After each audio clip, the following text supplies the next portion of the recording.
Baik, di bagian kedua dari video ini, kita akan membahas tentang capital expenditure dan revenue expenditure dari sisi jurnal review. Sudah ada jurnal yang saya lampirkan atau artikel yang saya lampirkan pada Google Classroom di pertemuan kedua. Nah, dari jurnal itu akan kita coba bahas mengenai capital expenditure dan revenue expenditure. Oke, untuk artikel kali ini judulnya adalah perlakuan akuntansi, capital expenditure dan revenue expenditure pada PT Putra Karangetan. Eh, Artikel ini sesuai dengan materi kita hari ini tentang capital expenditure dan revenue expenditure. Jadi di saat yang sama kita mereview tentang artikel ini, maka kita juga akan bisa memahami materi atau penguatan materi yang ada di dalam artikel. Oke, um, artikel seperti ini banyak. Ya, artinya riset mengenai capital expenditure dan revenue expenditure itu di beberapa artikel banyak saya temukan. Cuman kita bukan memperbandingkan hasil penelitian satu dengan penelitian yang lain, tapi kita lebih melihat bagaimana sebenarnya tinjauan dari hasil penelitian mengenai capital expenditure dan revenue expenditure pada pencatatan akuntansinya di sebuah perusahaan. Oke, uh, pertama kita lihat dulu biasanya perlakuan untuk capital ataupun revenue expenditure itu memang kan hanya untuk atau harus untuk aset tetap. Jadi perusahaannya adalah perusahaan yang mengelola aset tetap. Harus diingat mengenai aset tetap harus dipahami mengenai karakteristik dari aset tetap yang semester lalu kita sudah pernah bahas. Jadi disebut dia sebagai sebuah aset tetap kalau memenuhi kriteria seperti yang tertera pada SAK nomor 16. Oke, nah saya mungkin loncat langsung pada eh, pada oke pada definisi tentang aset tetap. Jadi aset tetap itu yang definisi terbaik adalah definisi yang dikembangkan oleh SAK nomor 16 bahwasanya sebuah aset itu adalah yang dimilikin bukan sebagai aset yang disewa atau dipinjam. Jadi dia memiliki punya umur batas, punya masa manfaat, punya nilai perolehan apakah karena dibeli atau karena harga perolehannya datangnya dari membuat, ya. Oke. Nah, kemudian untuk apa itu capital expenditure, ya. Kalau capital expenditure itu adalah biaya yang dikeluarkan dalam rangka memperoleh aset tetap, ya. Jadi biayanya itu biasanya karena nilainya cukup besar atau material, di sini bisa terlihat di sini ya, material. Oke. Kemudian capital expenditure itu apabila manfaat dari adanya pengeluaran tersebut baru dapat dinikmatin pada periode akuntansi berikutnya. Ya, karena memang di dalam pengakuan nilai ya menggabungkan nilai setelah nilai perolehan itu menyebabkan menyebabkan pertambahan nilai atau pertambahan umur ekonomis di saat yang sama juga eh, eh, perusahaan atau entitas itu menikmati manfaat dari aset itu juga bertambah. Itu yang disebut dengan eh, pertambahan umur ekonomisnya. Kemudian ada revenue expenditure atau pengeluaran pendapatan. Ya, pengeluaran pendapatan itu adalah biaya atau beban. Nanti saudara-saudara bisa cek kembali apa bedanya biaya dengan beban, ya. Eh, karena nanti ada hal yang perbedaan mendasar tentang apa itu biaya dan apa itu beban. Ya, eh, kalau dia revenue expenditure biasanya kejadiannya relatif kecil, ya. Kemudian dia tidak dibebankan atau tidak include sebagai penambah nilai perolehan yang sudah terjadi, ya, tapi hanya diakui sebagai biaya-biaya atau sebagai beban pada tahun berjalan. Oke, kemudian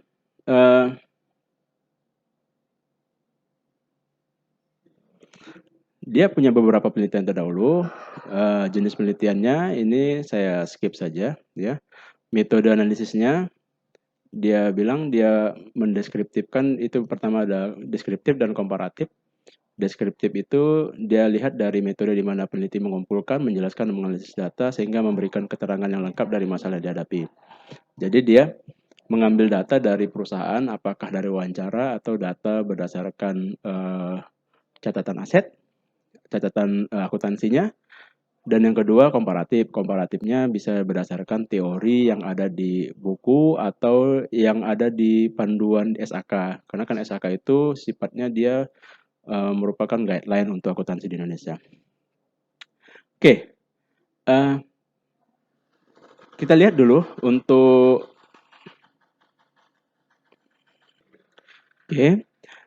dalam artikel ini ternyata PT Putra Karangentang itu membagi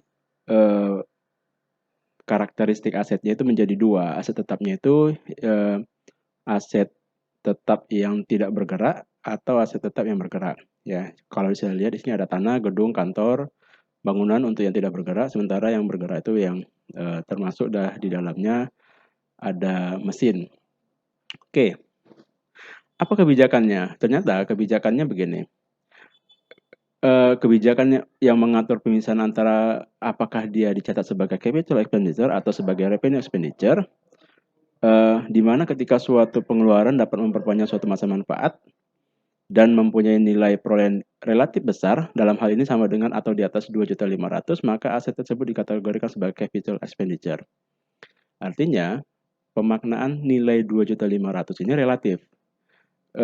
Bisa saja nanti di dalam sebuah perusahaan yang lebih kecil lebih kecil skupnya dibandingkan PT sejenis, mungkin 2.500.000 ini nilainya besar, atau bagi perusahaan yang skupnya lebih besar, nilai 2.500.000 ini skupnya nilainya kecil. Jadi ini relatif, tergantung dari kebijakan perusahaan. Dia bilang kalau 2.500.000 di PT Putra tadi itu, maka dia dianggap sebagai capital expenditure, tapi kalau misalnya dia di bawah 2.500.000, dia diakuin sebagai revenue expenditure. Ingat, ini yang pertama, kalau di materi kita di video yang lain, ada juga nanti pertimbangan salah satunya, kapan dia harus masuk ke dalam capital expenditure atau sebagai revenue expenditure, jika kejadiannya itu merupakan kejadian yang apakah dia sebagai kejadian reguler atau kejadian insidental. Kalau dia reguler mungkin nanti revenue expenditure, sementara kalau insidental yang jarang terjadi, yang kemudian nilainya relatif besar, signifikan, maka dimasukkan sebagai nilai capital expenditure. Oke, ini contoh dari jenis-jenis nilai asetnya yang dia miliki di dalam perusahaan itu, ya. Oke, kita lihat pembahasannya. Jadi dalam capital expenditure, rincian aset tetap yang termasuk dalam capital expenditure itu seperti yang tadi diungkapkan di awal, ya. Nah, pengakuannya, ya. Pertama, kalau dia pembelian aset tetap, maka transaksi yang terjadi pada PT Putra Karangentang itu membeli suatu aset tetap yang baru, ya. Kalau dia yang dibangun sendiri, maka transaksi yang terjadi dalam rangka untuk membangun suatu aset tetap terdiri dari PT tersebut. Sementara kalau penggantian komponen atau aset tetap, replacement, seperti contoh soal di video yang lain, ya transaksi terjadi ketika adanya penggantian suatu komponen yang rusak dari aset tetap. Ya, penggantian komponen yang dimaksud adalah penggantian yang bersifat tidak rutin. Ingat ya, tidak rutin. Kalau dia reguler, seperti biaya perbaikan maintenance, ya kan, seperti ganti oli, itu tidak masuk kategori capital. Kemudian ada reparasi besar. Oke, pengukurannya, dia bilang aset tetap dinyatakan sebesar harga perolehan, ini sesuai teori, Dikurangi dengan akumulasi penyusutan sesuai teori juga. Jadi contoh soal yang di video satu lagi kita sudah melihat mekanisme hal tersebut. Perhitungannya sudah kita kurangin sebelum atau sesudah terjadinya penyusutan sampai kapan dia terjadi, gitu ya. Harga perolehan adalah harga beli ditambah dengan biaya-biaya yang dikeluarkan dalam rangka menempatkan aset tetap pada tempat yang siap digunakan. Oke, ini sudah sesuai teori, ya. Kemudian pencatatannya. Nah, ini pencatatannya karena dia capital expenditure itu harganya mempengaruhi harga perolehan dari aset tetap, maka sebesar harga itu mendebit aset tetapnya atau nama asetnya yang spesifik. Nah, kita lihat misalnya kalau di bawah ini, kalau dia capital expenditure-nya itu menambah nilai mesin, maka dia buat aset tetap misalnya strip mesin grinder, debit, kreditnya bisa kas atau hutang. Begitu juga untuk yang lain, ya. Ini mekanisme debit kreditnya. Oke, saya kira ini juga sesuai dengan teori, ya. Ini juga sama. Tapi kalau untuk aset tetap yang dibangun sendiri, ya, dibangun sendiri. Nah, ini kalau dibangun sendiri juga sama sebenarnya cara pencatatannya, karena tetap yang di debit itu adalah jenis asetnya, gitu ya. Oke, untuk penggantian aset,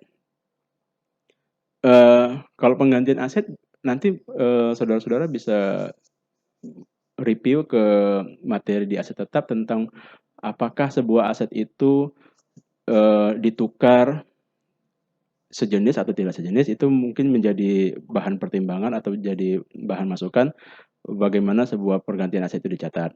Oke. Kemudian yang selanjutnya ini adalah pelaporan capital expenditure. Ya, pelaporannya itu dilaporkan dalam pos neraca sebagai aset tetap dan pembandingnya adalah kas atau hutang. Ya, karena kas atau hutang itu sumber dari pendanaannya, apakah kas atau hutang. Ya, oke, ini juga sesuai teori. Oke.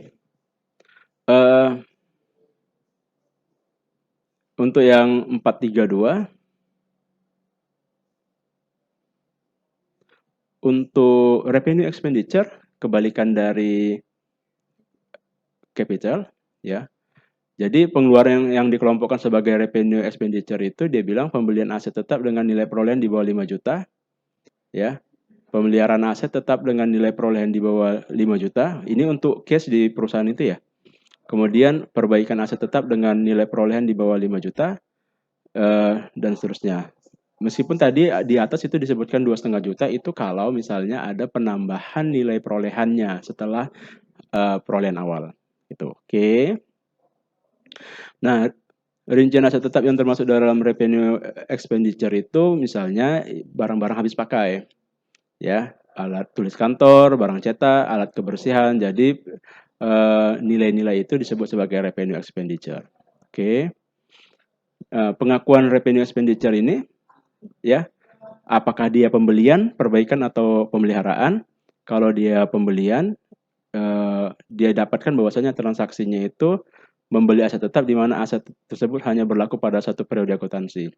Kenapa satu periode akuntansi? Karena biasanya umur dari karakteristik dari revenue expenditure itu umurnya jangka pendek, seperti perlengkapan. Perbaikan, kalau perbaikan dia melakukan perbaikan terhadap suatu aset tetap, berapa nilainya? Apakah menambah harga perolehan? Tidak. Jadi nilai perbaikannya itu dianggap sebagai beban atau biaya saja. Begitu juga dengan pemeliharaan. Ya. Bagaimana pengukurannya untuk revenue expenditure? Pengukurannya dinyatakan sebagai biaya perolehan. Konsepnya sama, biaya perolehan ya. Namun pada revenue expenditure juga tidak perlu dilakukan pengukuran karena biaya yang terjadi dicatat ke dalam pos beban, tidak masuk ke dalam nilai perolehan atau diinkludkan atau diakumulasikan, tidak. Ya, tidak ada pengukuran khusus untuk revenue expenditure.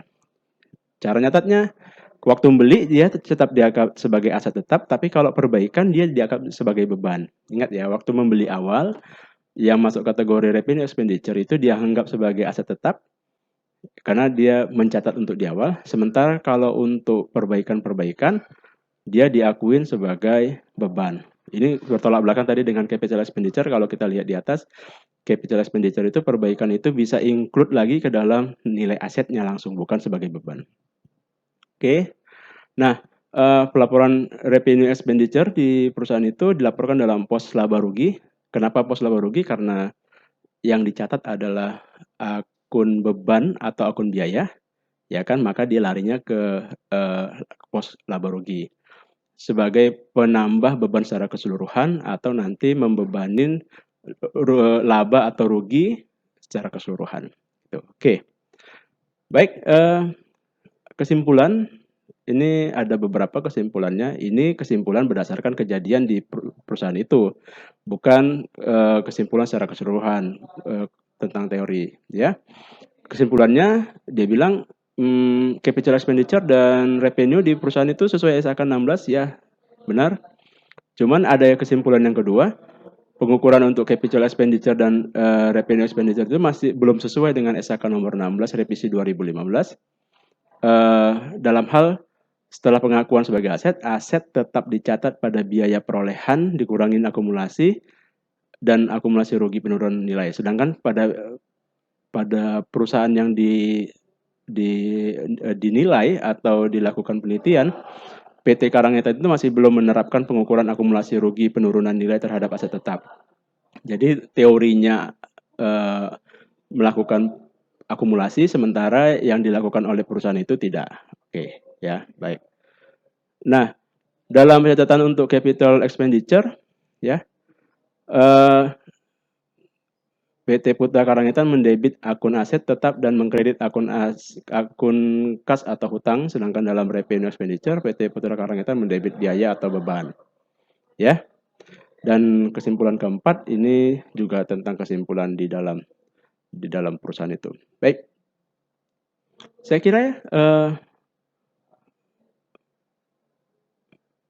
kira ini tentang review kita mengenai aset tetap, ya.